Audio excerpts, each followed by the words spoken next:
అందరూ తప్పక వాక్యం చదివి ఈ లోకంలో దుష్టత్వాన్ని జయించి ఈ లోకంలో ప్రతి ఒక్క మలినాన్ని జయించి వారు నిలబడి దుష్టిని జయించాలనే ఉద్దేశంతో ఇక ఈరోజు మీకు ఏర్పాటు చేస్తాం. ఏదైతే మీ అందరి వాక్యం ఉందా లేదా? ఉండాలి కదా. వాక్యము ఉంది. ఈ ప్రయత్నం ఏంటంటే ప్రతి ఒక్క హృదయంలో వాక్యం ఉండాలి.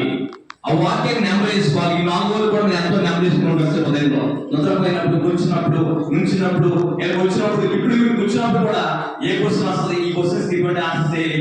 ఇలాగ ఈ వాక్యాన్ని ఆన్సర్ చేయాలని ఆలోచనతో ఒక వాక్యాలను పట్టుకుని మీలో ఉన్న దుష్టత్వానికి లోకంలో ప్రతి పాప నుంచి మీరు విడిపించబడి మీరు దేవుడి బిడ్డగా దేవుడికి ఉపయోగపడే అవసరాలు ఉండాలని ఆశతో ఇక విధిను ఏర్పాటు చేయండి. ఎందుకంటే అవసరాలకు దేవుడు సంఘానికి ఎంతో ఇంపార్టెంట్, దేవుడికి కూడా ఇంపార్టెంట్, శాతానికి కూడా అవసరాలు పాటు చేయడానికి ఇష్టపడతారు. అటువంటి అవసరాలు బాధ్యత వరకు కనీసం 10 రోజులు ఈ పండగ క్షేత్రం అభివృద్ధి జరగకుండా వాకింగ్ సోదరు ఉద్దేశంతో మరి ఇక విధి పెట్టాము. దీనికి సహకరించిన సేవకులను బట్టి, వచ్చిన మీ అందరిని బట్టి ఒకసారి ఆచరించుకుంటున్నాం.